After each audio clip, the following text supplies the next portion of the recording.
día tengan todos ustedes. Estamos aquí en el seminario Diálogos de Ciencia, un proyecto de temas de ciencia contemporánea, que es una coproducción entre la Dirección General de Divulgación de la Ciencia, el CECADET, SOMEDICIT y CONACYT. El día de hoy les tenemos a la doctora Hilda Lomelí, que pertenece al Instituto de Biotecnología de la UNAM y trabaja en el Departamento de Fisiología, Genética y Molecular de dicho instituto. Doctora, bienvenida al programa. Gracias. Y bueno, sabemos que usted trabaja con diferentes tipos de modelos y precisamente se dedica al estudio de todo el desarrollo que tiene que ver con específicamente los vertebrados. ¿Nos podría hablar un poco acerca del trabajo que realiza aquí en el instituto? Sí, cómo no. Pues en los últimos años hemos estado trabajando principalmente con el modelo de cebra, que se ha vuelto un modelo muy importante para el estudio de la biología del desarrollo. Entonces, el pez cebra es una especie originaria del sureste asiático, de la India y sus alrededores principalmente, pero es un pez de ornato de uso muy extendido, entonces seguramente todo el mundo lo conoce. Es un pececito muy pequeño que en su etapa adulta mide alrededor de 5 centímetros y fue, digamos, a partir de, o sea, es un modelo de uso reciente relativamente. A partir de los años 80 se hicieron algunos estudios donde se vio que su variabilidad genética era poca, y también a fines de los 80 se hicieron estudios comparativos del desarrollo embrionario junto con otras especies clásicas del desarrollo embrionario, y fue en los 90 cuando la doctora Noslin Folhard, que es Premio Nobel de Medicina, ella fue Premio Nobel en los años 80 por su trabajo en Drosophila, en la mosca de la fruta. Se interesó en el pez cebra, lo vio con un enorme potencial y conjuntó un grupo que se dedicó a hacer mutaciones generalizadas, y todo el trabajo que ellos hicieron salió en el año del 96 en la revista Development. Se dedicó todo un número a describir todas estas mutaciones, y eso fue como su lanzamiento a la fama. Y a partir de entonces cada vez se trabaja más con este modelo, al grado de que para muchos experimentos es el modelo de elección, incluso comparado con el ratón. Como ustedes saben, el ratón pues es el rey, o sea, el modelo más utilizado, esencialmente porque es un mamífero y es pues lo que más se parece dentro de los mamíferos pequeños. Es un modelo versátil, que es el que más se parece al ser humano y por lo tanto es el que más ventajas. Además se han desarrollado muchísimas herramientas a lo largo de los años para su manipulación genética, entonces es el modelo de preferencia y definitivamente nunca va a poder ser sustituido por un no mamífero. Sin embargo, pues el pez tiene ventajas que superan en muchos sentidos al ratón, y particularmente justo en el año 2013 se terminó de ensamblar el genoma del pez cebra. Empezó a secuenciarse su genoma desde el 2000 aproximadamente, y tardaron 12 años en tener completamente armado su genoma. Y en la comparación que se hizo con otras especies de vertebrados, se supo que pues tiene una gran conservación con el humano, ¿no? Al grado de que comparten 70% de la información genética, y más del 80% de los genes responsables de enfermedades tienen su equivalente en el pez cebra. Entonces esto le da un gran potencial para su estudio. Entonces, ¿cuáles son las ventajas que tiene el pez comparado, por ejemplo, con el ratón? Bueno, para empezar, es un modelo al que se tiene acceso muy fácilmente, o sea, se puede para ciertos estudios incluso adquirir en el acuario de la colonia. Para otras cosas genéticas sí es importante tener cepas especiales, pero se puede comprar, es muy barato, es fácil de criar. Otra de sus características muy importantes es que tiene un desarrollo embrionario muy rápido. Ahorita vamos a platicar más de eso, pero en 24 horas prácticamente ocurre todo el desarrollo embrionario, lo que en el ratón toma 19 días. Tiene progenies muy numerosas, entonces, o sea, cuando en el ratón tiene máximo 15 embriones, o sea, entre 7 y 15, el pez cebra de golpe pone medio millar, 500 huevecillos, y esto pues para las cuestiones de estadística pues es mucho más conveniente. Y luego otra característica muy interesante es que es en su estado embrionario y larvario es transparente. Entonces eso permite ver desde afuera muchas cosas. Y vamos a mencionarlo un poco más adelante. Y también hasta este momento ya se han generado líneas transgénicas que expresan proteínas fluorescentes, lo que también le da mucha utilidad. Como mencioné, su genoma fue ensamblado y hay proyectos, digamos, a gran escala donde se están mutagenizando todos los genes de PCB. La información se comparte con mucha libertad entre la comunidad, entonces por todo eso es un gran modelo. Entonces, pensando ya en las aplicaciones en la medicina y en la farmacología, bueno, por ejemplo, también recientemente, hace unos años, se generó una línea transgénica que en el adulto es también transparente. Entonces, se pueden hacer, o sea, se está usando mucho para los estudios de cáncer y uno puede ver prácticamente desde afuera la evolución de un tumor y cómo reacciona a los medicamentos ese tumor. También para la farmacología, o sea que se usa mucho hacer librerías de drogas, evolución de fármacos. Uno puede probar en cada una de las peceras un pez que tenga alguna dolencia particular, alguna mutación, y ensayar los distintos fármacos digamos, a una escala muy importante, ¿no? De miles de peces. Entonces, otra cosa que tiene el pez que no tienen otras, especialmente de especies mamíferos, es la regeneración. Tanto el oído como las aletas se regeneran completamente. Entonces, es un modelo también muy importante para el estudio de la regeneración. Perdón, doctora, en este sentido, ¿la regeneración que se da en el pez solo se da en la etapa embrionaria o también en adulto? No, los peces adultos, si uno les corta, de hecho nosotros usamos cortar las aletas para hacer genotipificación y en una semana otra vez lo tienen completo. Entonces, bueno, nosotros, en particular nuestro laboratorio, lo que trabaja es en el estudio del desarrollo embrionario, y es importante mencionar que todas las especies vertebradas pasan por etapas muy similares durante su desarrollo embrionario. Si se fijan, tienen formas que no podría uno distinguir a qué especie pertenece, también movimientos celulares, procesos celulares y genes que se conservan y participan en los eventos del desarrollo los mismos genes, ¿no? De hecho, nosotros anteriormente trabajábamos con el modelo de ratón y ahorita estamos estudiando esos mismos genes en el pez y vemos que hay conservación de funciones, ¿no? En muchos sentidos. Esto es nuevamente hablar de la transparencia de los embriones. Y aquí nada más mencionar algunos de las etapas más importantes del desarrollo embrionario del pez. Esto es lo que sucede en 25 horas. A la hora que se fertiliza el huevo, se forma la primera célula que se queda unida a la llamada célula del vitelo. El vitelo permanece esta bola grande durante todo el desarrollo embrionario.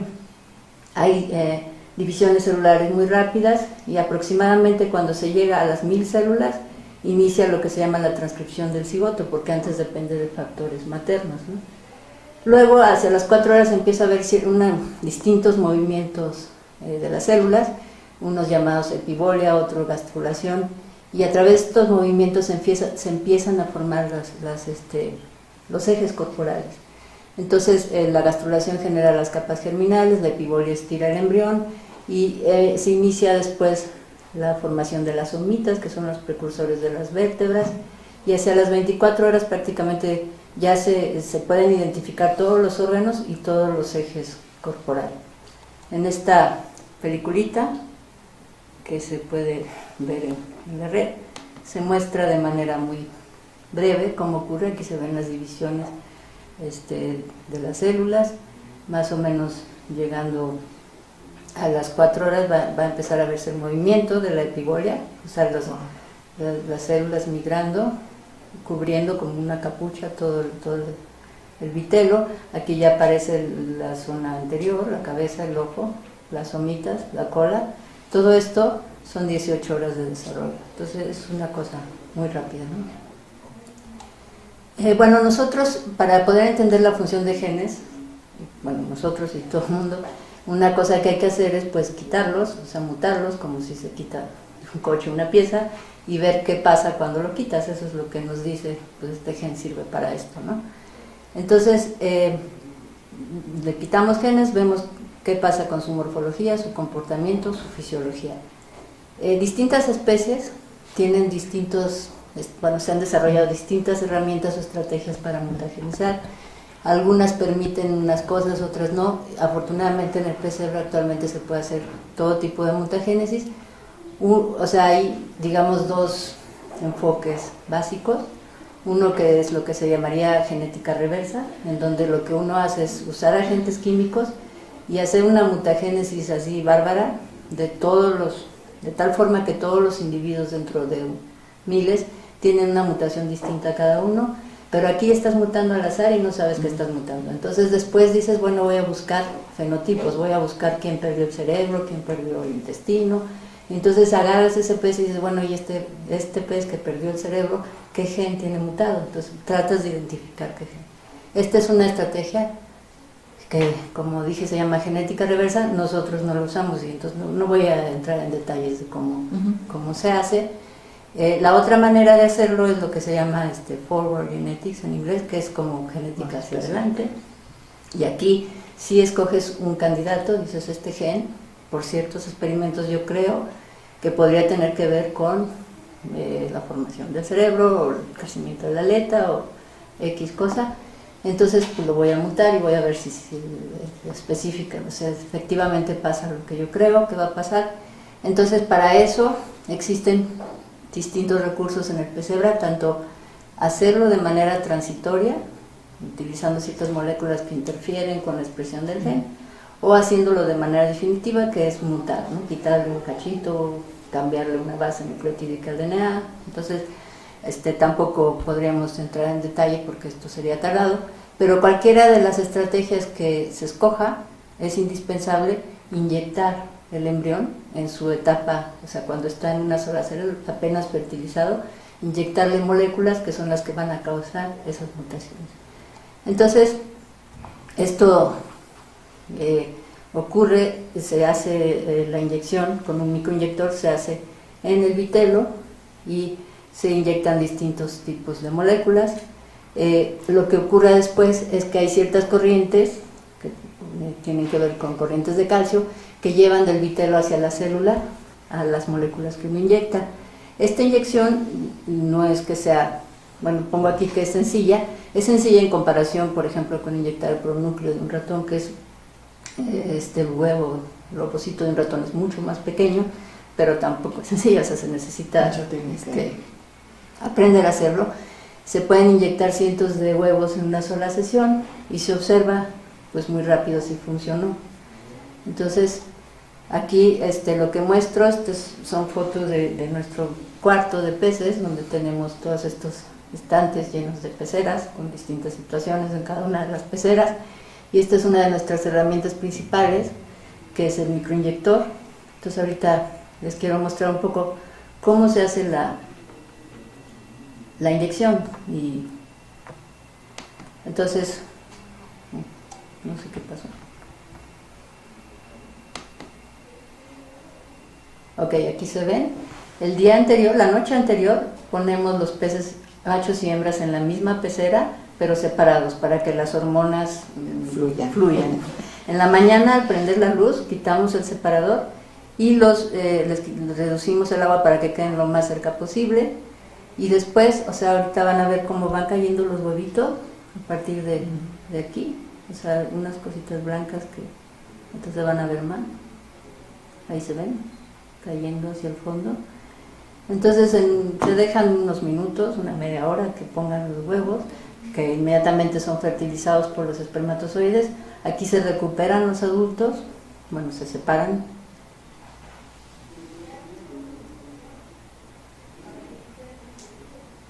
Y vamos a recuperar los huevos del fondo de la pecera por filtración.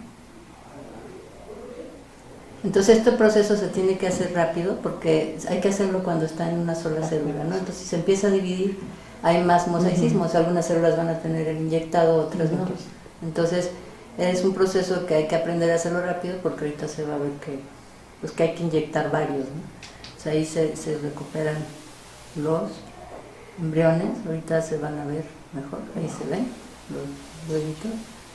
Y después se colocan sobre unas cajitas que hacemos con agarosa, donde se ponen como en hilerita para ir usando después el microinyector.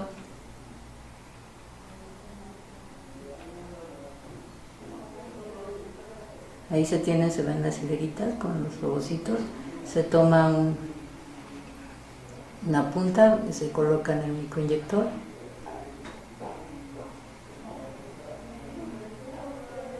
Y ya se empieza a inyectar.